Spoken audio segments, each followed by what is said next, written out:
Class 10th exercise 1.3 का question number 3 है हमारे सामने। Prove that the following are irrational. ये जो 3 पॉइंट्स हैं ये हमारे इरेशनल हैं, ये प्रूव करने हैं। इसको हम कॉन्ट्राडिक्टरी मेथड से ही प्रूव करेंगे। कॉन्ट्राडिक्टरी मेथड इसके पहले हम क्वेश्चन नंबर 2 और क्वेश्चन नंबर 1 में अप्लाई कर चुके हैं। ये विरोधाभास मेथड होता है, विधि होती है। इसमें एक माने हुए तथ्य को गलत प्रूफ कर लेना होता है। पहला पॉइंट 1/√2, दूसरा 7√5 और 6+√2 को इर्रेशनल प्रूफ करना है हमें। तो पहला 1/√2 को हमें इर्रेशनल प्रूफ करना है। इसे कॉन्ट्राडिक्टरी मेथड के ज़रिए प्रूफ करेंगे।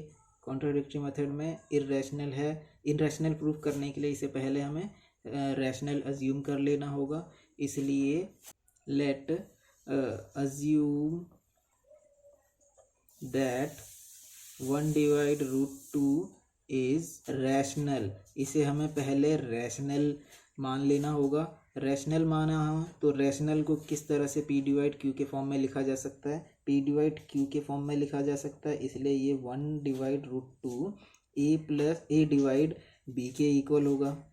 ये रैशनल फॉर्म में के इक्वल हो सकता है, इसलिए a/b के इक्वल होगा, जहाँ पर where a and b are coprime, जहाँ पर a और b जो है वो को प्राइम है। को प्राइम क्या होते हैं? जिनके बोथ के LCF SCF 1 होते हैं।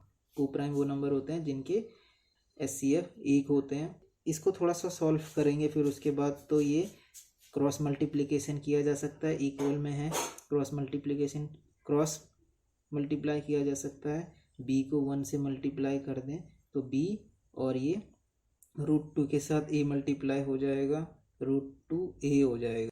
a को फिर इधर मल्टीप्लाई का इधर आके इसके साथ डिवाइड में लिख सकते हैं, तो ये इससे डिवाइड में हो जाएगा। b और a p/q के फॉर्म में लिखे हुए हैं, यानी कि वो एक रैशनल नंबर है। p/q के फॉर्म में लिखे गए हैं, यानी कि वो एक रैशनल नंबर है।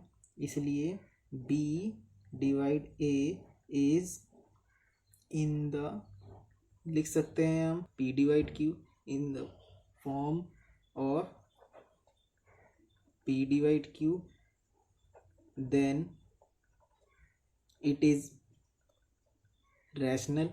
ये रैशनल होगा। लेकिन थ्योरम 1.4 में हमने √2 को इरेशनल साबित कर चुके हैं। √2 इरेशनल नंबर है, ये प्रूफ कर चुके हैं। इसलिए इसके इक्वल एक इरेशनल नंबर होना चाहिए। यहाँ पर एक विरोधाभास दिखता है हमें कि इसके इक्वल इरेशनल होना चाहिए, जबकि b/a एक रैशनल नंबर है। तो लिख सकते हैं कि बट √2 इज इर्रेशनल। तो इर्रेशनल रैशनल के इक्वल नहीं हो सकता, इसलिए ये भी एक हमारा इर्रेशनल होना चाहिए। यहाँ पर एक हमें कॉन्ट्राडिक्टरी दिखती है, तो हम कह सकते हैं so this contradiction is arisen. क्यों ये कॉन्ट्राडिक्शन हमें दिखता है? क्योंकि बिकॉज आवर इनकरेक्ट अजम्पशन, क्योंकि हमने ये अजम्पशन गलत किया था।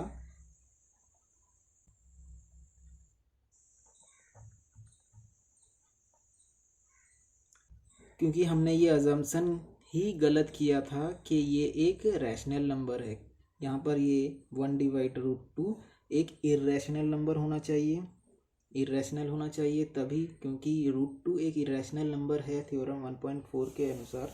तो ये भी एक इरेशनल होगा। यहाँ पर भी जो होगा ये इरेशनल होगा, तो यहाँ पर ये इसके इक्वल इरेशनल होना चाहिए। हम यहाँ से प्रूव कर सकते हैं। यहाँ से हम क्या दिखा सकते हैं कि यहाँ से हम ये बता सकते हैं कि वी कंक्लूड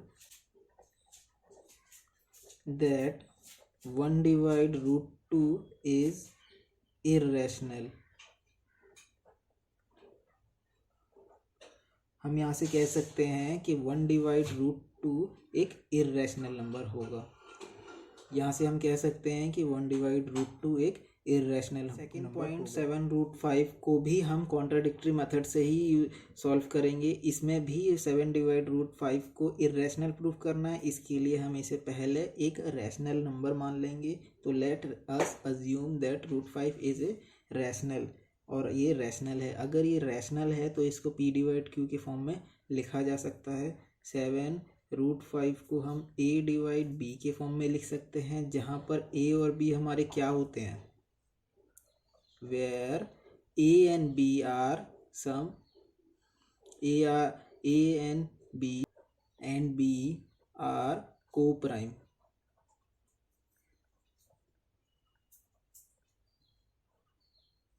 जहाँ ए और बी को प्राइम होते हैं, जिनके HCF 1 होते हैं। ये थोड़ा सा और हम अगर सॉल्व करें तो क्या कर सकते हैं, ये रूट के साथ मल्टीप्लाई में 7 है, इसको इधर आके डिवाइड में ले सकते हैं। तो √5 इक्वल a/7b हो जाएगा। 7b इसके मल्टीप्लाई में 7 है, इसके साथ आके यहाँ पर डिवाइड में हो गया। a/7b हमारा p/q के फॉर्म में लिखा हुआ है, और p/q के फॉर्म में, यानी कि वो रैशनल नंबर होगा। तो a/7b is in the form of p/q, then it is a rational. p/q के फॉर्म में है तो ये एक रैशनल है। क्वेश्चन नंबर फर्स्ट में √5 को इर्रेशनल प्रूफ कर चुके हैं। हमें पता है कि √5 एक इर्रेशनल नंबर है, और इर्रेशनल कभी रैशनल के इक्वल नहीं हो सकता। और ये यहाँ पर हमें विरोधाभास दिखाई देता है, कॉन्ट्रडिक्शन दिखती है कि ये यहाँ पर ये हमें रैशनल दिख रहा है, तो ये रैशनल कभी इर्रेशनल के इक्वल नहीं होगा। तो दिस